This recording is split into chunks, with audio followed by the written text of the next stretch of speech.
Welcome to Ignite to Impact, a weekly podcast about next generation leadership and what it takes to make a difference at work, with family, and in your community. Get ready to be inspired as we pull back the curtain and dive into intimate and energetic conversations with achievers and doers who are in the trenches navigating workplace politics and influencing change. Get ready to hear how leaders fail and get back up, learning how to keep it together while traveling in their leadership journey. Our mission, to help you with leadership tips and strategies that you can use to get fast results and help make your business, community, and world a better place. Now, here's your host, Master Leadership Strategist, Dr. Geneva Williams. So, let's ignite to impact. Hi, this is Dr. Geneva, and welcome to Ignite to Impact. So I want to talk to you about time management. Now, this topic, time management, may or may not make you roll your eyes or cross your arms in front of your chest because you've been there before. You've heard all about time management. You've heard people talk about it. But I want to warn you that yes, time management can be a repetitive topic, and maybe you've already come down this path before, but it's okay because I think it's so important. So, I've had my own experiences with time management over the years. I've been through hundreds of systems, tips, strategies. I remember the kitchen timer, the Pomodoro technique. I don't know how many of you might remember it, where you'd have this timer and it was red and you turned it and you would set it down on your desk, and then you would set it for a certain time, and then you do a task for a certain amount of time till that bell went off. And so that was like a quick burst of activity. So that was one. And then I've even done you've heard about Eat the Frog time management, what that's based on. Mark Twain once said that if you eat a live frog first thing in the morning, nothing worse will happen to you the rest of the day. And so the concept of time management, in time management speak, that's you do your hardest or perhaps your most important thing first, and then everything you do in the rest of the day will be a gain. So I practice that. I've practiced the Frank Covey time management system. And for those of you who, came through in the 80s or so, that was the big thing because that was coupled with Stephen Covey and what he talked about in the 7 habits of effective leaders, effective people. So I've had the binders, the to-do list. I've done it all. However, I'm still learning. And the majority of people that I see in my life, and I'm pretty sure you can agree with this, we just don't have it together in managing our time well, especially now, because time is chaotic and our world today is busier than ever.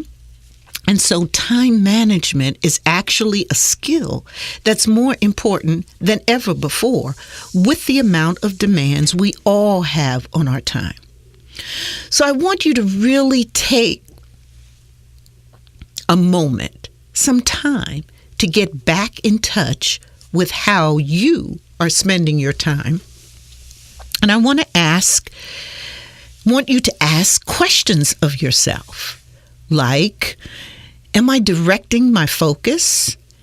Am I actually spending my hours in a way that's most productively?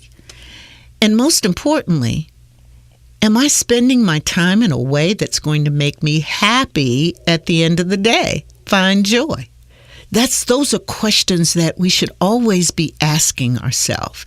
Time management is a vital key to success. And most successful people get the most out of their time. Now, those successful people don't have any more time than you and I. They're 24 hours in a day, and that's it. But what they do, what successful people do, is simply maximize those hours, and they do it very deliberately, intentionally. In fact, people who are really experts or high achievers in their field are always working on improving their time management skills. In the business world, many of those people, they get people to help them. They build teams of people around them that can help systematize what they do so that they're spending their time focused on the critical, most important task.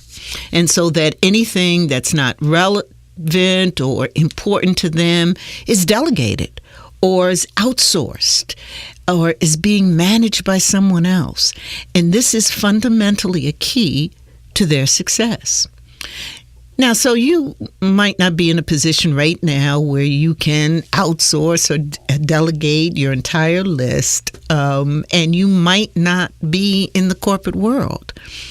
But the concept remains the same.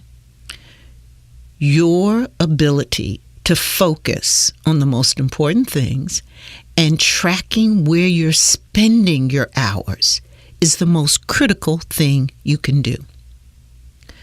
The key to time management, or frankly to any form of management, is to actually manage it, to do this stuff, to handle it. So I don't want you to treat this like an intellectual exercise, because I'm going to leave you with some tips.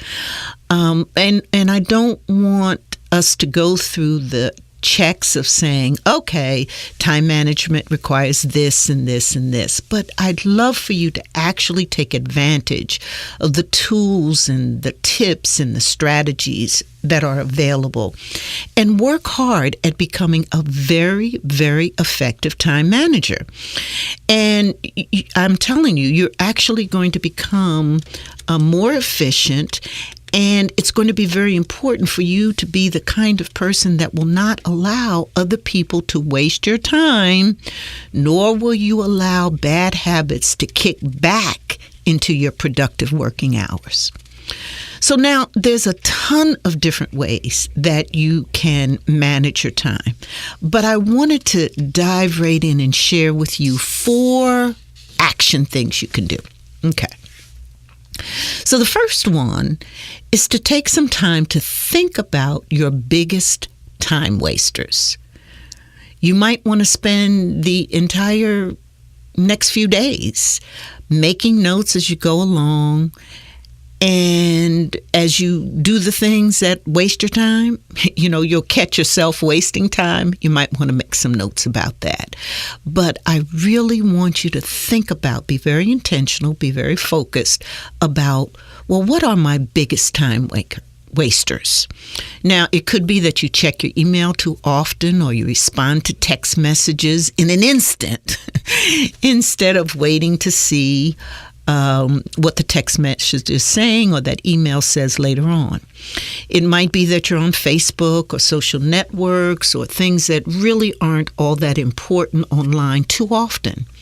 Or maybe you're just wasting time with needless conversation with people just for entertainment purposes when really perhaps a 5-minute conversation would do.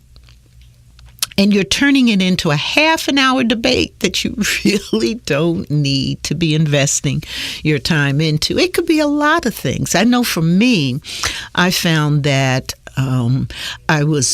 every time I turned around, it seemed I was running to the store, buying the same things over and over again, and also running out of them again when I really need them and didn't have them, like paper towels, soap, or shampoo, or toilet paper, those kinds of things. And I did try the bulk, you visit the Costco's and the Sam's and those bulk places, and I spent gas and then carrying them, and I finally decided that's not how I wanted to spend my time, because they were time wasted. So now I do everything through Amazon, and subscription services are really great. So I get everything I need. I'm going to have to spend the money for it anyway, but I'm not wasting my time with driving there, carrying, and running out, of course, when I don't want to. I was wasting my time one time with my hair stylist, who was always late. And I found myself waiting and waiting and waiting. I would go there on time, but would wait and wait and wait for a while, for years, in fact. I don't want to admit that, but for years. And one day I just decided, you know what? This isn't how I'm going to spend my time. I just can't do it. So I found another hairstylist. So those were solutions, but the one that I still struggle with, I haven't gotten, is email. Constantly getting that kind of email and going through it. It can be a time waster, particularly if you're constantly responding to email. So yes, I do try to, maybe do my email in the morning, maybe do it late at night. But we all have time wasters, and yours can be all over the map for you. What you really want to do, the key to this is not that you don't have time wasters or that they're not all different kinds of things that you can see, but what it is you really want to become more consciously aware of each and every one of them, and then start taking note of how they're impacting you. Okay, so then secondly, once you've done that, I want you, now you have this whole list of time wasters. I want you to identify your top 3 time wasters and really make an effort to avoid these at all costs. So, for example, if Facebook or email is one of your biggest time wasters, you can actually buy some software or download programs that literally prevent you from indulging in this habit and them being your time wasters. Now, it's going to be a pretty hard habit to break, especially if you're the kind of person that visits or revisits Facebook a dozen times an hour. There's an automatic response that you've literally conditioned into your mindset, into your behavior. So without even thinking, you might go back to Facebook, not realizing you're wasting time again. So you can actually interrupt that pattern with technology so that you won't even have to think about stopping those things. So that's something to do. Track it and then use technology to help you. And then thirdly, another tip I'd leave you is that you want to check out your goals and how time wasters affect your goals. Now, you do have a goal list, right? So we want to make sure that, you have your vision and your goals and you've got, a real good sense of the things you want to do. So, but you want to look at your goals and the things you want to accomplish and see if there are any potential time traps there. Because remember, you're working on your long-term vision and your goals are your stepstones to that long-term vision. So, for example, if your dream is to become a journalist and one of your goals is to write every day, but you're not doing this, you're not doing this because one or several of your time wasters are getting in the way? Is that what's happening? So you're able to identify that and able to track it. And so if these goals, if your goals in life, what you want to do, are being hindered by any negative habits in a poor time management situation, then you want to make sure you address those situations. And look, there's this great angle here that, on this point. When you start looking at how your goals are being delayed. Maybe you had a goal that was due in March and now you're at the end of April and you still haven't done the majority of action steps to be completed. Now you know what time wasters are definitely starting to impact you. So you don't want to wait until your goals or your vision are delayed for a long time before you catch what's going on. Time management starts right now, and that's what you're going to be doing. So the final step that I would share with you is making this become a reality and become a habit for you. So what do? Well, you can use a calendar, a physical one or an online one, or even with your phone. You can plan out. You can identify what are your time wasters. What are the things you are going to do to make sure that you manage your time effectively? And you can use technology. Again, I think it's a great aid, so use it. You might want to find a friend or a relative that can help you be accountable. and let them know what you're doing and ask them to help you out with managing or getting rid of some of those time wasters. Look for tips and strategies that help. One of the ones that I use now that's sort of an updated version of the Pomodoro technique is using my Apple Watch. So I will, let's say I want to clean my room, and I will set a timer on my watch, 10, 15 minutes. And when I put that on, I will only be focused on that for that 10, 15 minutes, and then the timer will go off. And so that strategy helps me focus on what it is I'm doing and get done with it really quickly. And so it just, rather than me wandering all around and trying to figure out when I'm going to clean it and trying to do a little here, a little there, it really helps out. So, and I'm using my Apple Watch, which I love. So hold yourself accountable so that time management is no longer something you have to think about, but rather it's just something you do and it becomes a habit. Then it becomes part of your overall habitual success and your behavior. Now you can worry really more about spending the time on focusing where your efforts need to be spent for success. And remember, all great leaders have organized, do really have a sense of their time management. So good luck. Time management is awesome, and you'll be awesome as you work to get your time management under control. And so let me leave you with these words by Mary Ann Radmacher. Live with intention. Walk to the edge. Listen hard. Practice wellness. Play with abandon. Laugh. Choose with no regret. Continue to learn. Appreciate your friends. Do what you love. Live as if this is all there is.